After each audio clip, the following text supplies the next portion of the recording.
Apa yang aneh dari kenaikan Kristus? Ada 7 keanehan kenaikan Kristus. Yang pertama, naik tapi enggak meninggalkan. Dia pergi jauh tapi enggak meninggalkan. Ini aneh saudaraku ya. Biasanya kalau kita pergi malah ninggalin kan. Biasanya yang ditinggalin yang sedih kan. Ini naik enggak meninggalkan. Itu aneh saudaraku. Yohanes 14 ayat 18 firman Tuhan katakan, aku tidak akan meninggalkan kamu sebagai yatim piatu. Jadi keanehannya adalah biasanya orang naik itu naik pergi dan menjauh. Tapi Tuhan Yesus berkata, aku pergi agar aku bisa hadir lebih dekat. Aku tidak meninggalkan kamu sebagai yatim piatu. Artinya dengan kepergianku, maka aku bisa hadir lebih dekat. Naik tapi tidak meninggalkan. Ini keanehan saudaraku. Dia naik tapi hati kita malah makin penuh dengan Roh Kudus. Karena kenaikannya Roh Kudus dicurahkan. Jadi bagi logika dunia ini keanehan saudaraku. Bagaimana dia mungkin naik tapi nggak meninggalkan kita. Dia naik malah hati kita penuh dengan Roh Kudus. Dan dengan Roh Kudus kehadiran Tuhan itu bisa ada di semua tempat di dalam hati kita. Jadi kalau kita merasa sepi, Tuhan Yesus justru hadir menemani. Tuhan Yesus setia, Dia sahabat kita. Dalam segala susahku, selalu menghiburku. Kok bisa Dia hibur? Dia kan di sana atas sono. Nah ini dia keanehannya. Dia naik malah justru enggak ninggalin kita saudara. Dia tidak ninggalin kita sebagai yatim piatu. Karena kenaikannya mengirim rohnya dan rohnya itu menjadi representasi kehadirannya di dalam setiap kita. Sehingga kita bisa nyanyi, ada satu sobatku yang setia, tak pernah dia tinggalkan diriku. Dia pergi naik tapi enggak tinggalin. Di waktu aku susah, waktuku sendirian, Dia selalu menemani diriku. Mana dia? Dia kan di sorga. Aneh ya, memang orang Kristen tuh aneh kepercayaannya. Tapi gitulah saudaraku, luar biasanya Tuhan kita. Dia pergi nggak ninggalin. Dan namanya adalah Tuhan kita, Yesus Kristus. Karena Roh Kudus itu. Yang kedua, dia naik tapi bawa luka. Dalam Lukas 24 ayat 39, lihatlah tanganku dan kakiku, aku sendirilah ini. Dan ketika Kristus naik ke sorga, dia nggak sembuhin dulu luka-luka di tangannya dan di lambungnya, enggak. Dia naik ke sorga dalam kemuliaan, eksaltasinya itu saudaraku, pemuliaannya, tapi dia tetap membawa lukanya. Dan sampai saat ini, Kristus masih memiliki luka di tangannya. Untuk menunjukkan bahwa pengorbanan itu menjadi peringatan yang abadi. Itu sebabnya dia disebut anak domba Allah. Tahta di sorga disebut tahta Allah dan tahta anak domba. Kenapa? Ini bicara pengorbanan. Nggak disebut tahta raja ya, memang itu tahta raja. Tapi kenapa kitab Wahyu menyebut tahta anak domba? Karena pengorbanan itu menjadi peringatan kekal saudaraku. Dan itu menunjukkan Kristus naik, dia tetap bawa lukanya. Ini sebuah keanehan saudaraku. Sebab raja biasanya naik tahta dengan mahkota emas. Tuhan Yesus naik dengan bekas lukanya. Apakah dia tidak sanggup menyembuhkan dirinya sendiri? Apakah sel-sel di tubuh Kristus tidak mampu menutup luka-lukanya? Jangankan Tuhan Yesus, kita saja bisa sembuh lukanya. Apalagi Kristus saudaraku.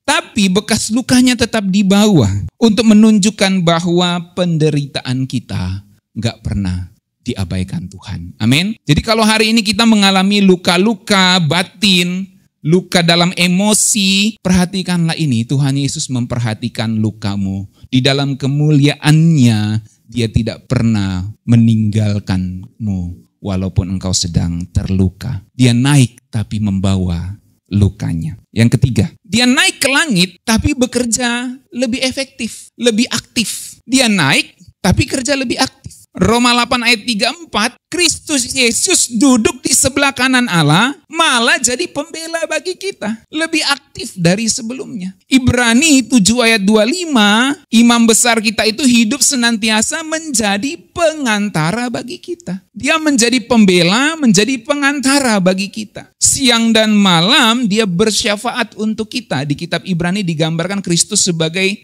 pendoa syafaat bagi kita semua, saudaraku, di hadapan Bapa. Dia menjadi pembela. Dia bekerja lebih aktif dari sebelumnya waktu di muka bumi ini. Di muka bumi ini dia pernah tertidur. Di sorga dia nggak pernah tertidur lagi, saudaraku. Dia menjadi lebih aktif dari sebelumnya. Dia senantiasa menjadi pengantara, pembela bagi kita. Terus anehnya di mana? Biasanya naik ke sorga selesai ongkang-ongkang kaki kan? Misi accomplished gitu kan? Misi accomplished. Misi sudah selesai gitu ya. Jadi ongkang-ongkang kaki aja di sorga, enggak. Tuhan Yesus naik bukan untuk pensiun. Semua bilang bukan untuk pensiun. Umurnya masih 30 saudara. Saat itu ya. 30-an. Jadi dia naik bukan untuk pensiun. Dia justru kerja shift malam saudaraku. Lembur dia. Kan saudara ada shift siang, ada shift malam kan. Kerja Tuhan Yesus itu bukan cuma shift siang, shift malam juga saudaraku. Sebagai pembela kita di sorga. Makanya kitab Ibrani pakai kata senantiasa. Ia hidup senantiasa menjadi pengantara kita. Jadi saya mau kasih tahu saudaraku, sorga nggak pernah libur untuk bantu kita. Amin. Jadi kalau saudara doa terus belum dijawab Tuhan, jangan saudara pikir sorga lagi libur kali ya. Saya telepon sorga ini nggak ada yang ngangkat. Libur sorga saudaraku ya enggak ya? Enggak. Ada maksud dan rencana Tuhan kalau Tuhan belum jawab doa kita cepat. Amin.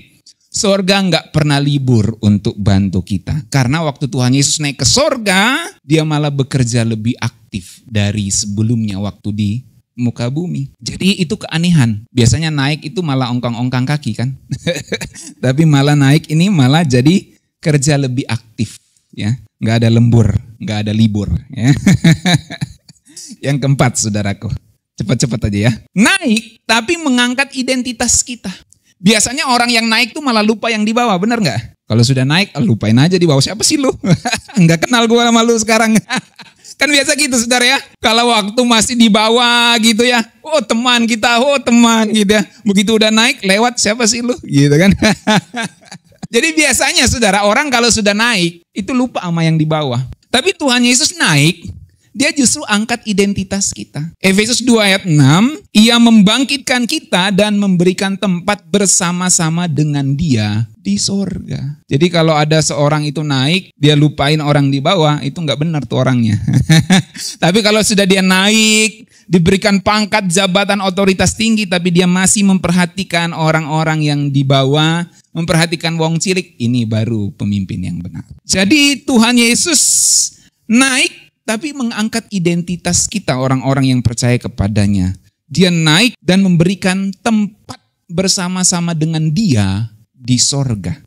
Jadi keanehannya adalah kita yang rendah, yang gak layak, justru ikut duduk bareng dengan dia di dalam otoritasnya. Ini aneh ya saudaraku ya, aneh. Tapi itulah keanehan dari kenaikan Kristus. Kita bukan manusia gagal. Kita duduk di dalam Kristus yang punya otoritas. Sehingga kita memiliki otoritas di dalam nama Tuhan Yesus. Amin. Kita punya warisan. Maka harga diri kita ada pada tempat duduk kita di sorga. Yang Tuhan sediakan. Harga diri kita bukan pada viralnya kita. Harga diri kita bukan pada like di media sosial. Bukan banyaknya orang yang nonton story kita. Harga diri kita bukan pangkat dan jabatan kita, bukan besarnya gaji kita. Harga diri kita adalah pada tempat duduk kita di sorga yang Tuhan sediakan. Amin. Ini harga diri kita. Jadi orang bisa injak-injak kita di dunia ini, tapi itu tidak menurunkan harga diri kita. Sebab Kristus yang naik mengangkat identitas kita. Amin saudaraku. Ini yang keanehan yang keempat. Masih ada 3. Keanehan yang kelima. Tuhan Yesus naik untuk menyiapkan rumah bagi kita. Yohanes 14 ayat 2-3, aku pergi untuk menyediakan tempat bagimu. Terus anehnya di mana Pak? Anehnya gini, Yesus nggak naik untuk istirahat. Dia nggak naik untuk libur. masih bersinggungan dengan yang tadi ini. Dia naik malah jadi arsitek surgawi yang sedang menyiapkan rumah masa depan kita. Kristus sendiri yang bilang, aku naik pergi untuk menyediakan tempat bagimu. Di rumah Bapakku banyak tempat tinggal. So apa artinya? Artinya Tuhan Yesus naik jadi arsitek surgawi yang mendesain masa depan kita. Dia naik untuk menyiapkan masa depan kita, saudaraku. Dia nggak lupain kita, dia nggak tinggalin kita sebagai yatim piatu. Dia nggak libur untuk pergi naik ke sana. Jadi kalau hidup kita terasa kacau di hidup yang sementara ini, ingat, kita sedang dibawa Tuhan dalam perjalanan pulang untuk menuju masa depan, rumah masa depan yang Tuhan sediakan. Jadi Tuhan Yesus naik, nyiapin rumah bagi kita. Dia nggak istirahat, dia nggak libur, malah dia sibuk jadi arsitek surgawi yang mendesain masa depan kita. Apakah kita mau tinggal di dalam rencana Tuhan yang menyiapkan masa depan kita, atau kita pergi mencari rute lain, mempersiapkan masa depan kita sendiri tanpa Tuhan? Ini pilihan kita. Jadi ini keanehan yang kelima, saudaraku. Keanehan yang keenam. Tuhan Yesus naik justru jadi titik awal gereja. Aneh ini, saudara. Dia naik tapi di bumi jadi titik awal gereja. Nah, Kisah Rasul 1 ayat 10-11, malaikat ngomong sama murid-murid yang nonton Tuhan Yesus naik saat itu. Mengapa kamu menatap ke langit? Yesus Kristus yang naik ke sorga akan datang dengan cara yang sama seperti engkau melihat dia naik ke sorga. Jadi ada yang unik di situ, saudaraku. Kenapa malaikat ngomong, kenapa kamu lihat dia naik? Kenapa kamu natap ke langit terus? Apa maksudnya dari malaikat itu? Seolah malaikat mau ngomong gini, saudaraku. Dia naik, sekarang waktunya kamu gerak. Jalanin misi. Setelah Tuhan Yesus naik, Roh Kudus turun, gereja lahir. Jadi jangan terus menatap ke langit, sebab ini waktunya kamu bergerak menjalankan misi. Dan itulah pekerjaan Roh Kudus yang kemudian membangun gerejanya. Jadi keanehannya adalah biasanya perpisahan bikin kita bingung. Aduh, udah naik dia pergi. Gue ngapain ya? Bikin kita bingung. Tapi dia naik, justru kenaikannya kasih arah yang baru. Ini keanehannya. Dia naik, malah dia kasih arah yang baru. Pergilah, jadikanlah semua bangsa muridku. Dia naik memberikan misi, dan itu menjadi titik awal gereja sampai saat ini. Tuhan Yesus naik dan komunitas yang penuh ketakutan saat itu menjadi komunitas yang membakar dunia dengan kasih Tuhan. Ini aneh. Gurunya pergi ninggalin, malah yang murid-murid ini jadi radikal. Rela mati demi yang ninggalin mereka. Aneh enggak? Itu iman Kristen. Makanya iman Kristen itu terbukti di dalam sejarah, saudaraku. Bagaimana 12 murid menceritakan hal yang sama. Bagaimana mungkin mereka mati demi orang yang pergi ninggalin mereka. Jadi enggak mungkin iman Kristen itu secara logika bohong. Enggak mungkin. Pasti benar. Pasti benar. Jadi orang yang tidak mau percaya iman Kristen itu sungguh-sungguh dibutakan oleh ilah-ilah zaman ini. Oleh sebab itu kita sekarang dipanggil untuk bermisi, saudaraku. Kita punya misi untuk membakar dunia ini dengan kasih Tuhan. Kalau kita kehilangan arah saat ini, maka kita ingat misi Tuhan itu menjadi arah kita. Kalau saudara saat ini sedang bingung, Tuhan saya mau buat apa, saya mau bikin apa yang Tuhan mau dalam hidupku? Jawabannya sudah ada di firman Tuhan. Tuhan mau kamu bermisi, memberitakan kasih Tuhan bagi banyak orang. Jadi kalau saat ini saudara sedang bingung apa yang Tuhan mau dalam hidup saya, jawabannya sudah jelas. Tuhan mau kita bermisi, beritakan kasih Tuhan, dan nanti Tuhan akan bukakan hal-hal lain apa yang harus saudara lakukan secara spesifik. Jadi kalau saudara ada kebingungan saat ini, temui orang, ceritakan tentang Tuhan, nanti Tuhan bukakan hikmat-hikmat baru apa yang harus saudara lakukan.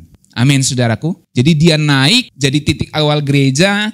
Dia naik ninggalin misi. Keanehannya di mana? Biasanya kita yang ditinggalin malah bingung. Tapi ini yang ditinggalin justru membakar dunia ini dengan kasih Tuhan. Ini keanehannya, saudaraku. Yang terakhir, keanehan dari kenaikan Kristus. Dia naik untuk kembali. Oh, naik aja gitu kan. Ngapain datang lagi gitu kan. Jadi keanehannya di mana, saudaraku? Keanehannya gini. Kenaikannya itu bukan perpisahan, tapi sebuah janji kepulangan untuk membawa kita kembali ke sana. Amin. Tuhan Yesus ini datang kembali dengan cara yang sama seperti kamu melihat dia naik ke sorga. Kisah Rasul 1 ayat 11. Tuhan Yesus gak pergi selamanya, saudaraku. Dia akan kembali dan semua air mata kita akan disekanya. Semua penderitaan kita akan dipulihkannya. Akan dibalut luka-luka batin kita. Dan semua luka-luka hati kita, pergumulan kita akan diselesaikan olehnya saat dia datang kembali. Jadi saudaraku, statement terakhir, aneh memang kenaikan Kristus ini. Ada 7 setidaknya keanehan Kristus yang sudah saya sampaikan. Tentu ada banyak keanehan yang lain. Salah satunya saya sudah sampaikan di hari Minggu. Dia naik melintasi semua langit. Jadi memang aneh kenaikan Kristus ini. Biasanya yang sudah naik malah ngelupain yang di bawah. Tapi Tuhan Yesus naik justru makin hadir buat kita. Semua bilang, dia naik malah makin hadir dalam hidupku. Dia naik justru malah makin hadir buat kita. Ini aneh. Tapi dari situ kita mengerti bahwa dia hanya sejauh doa kita. Amin. Dia hanya sejauh seruan doa kita.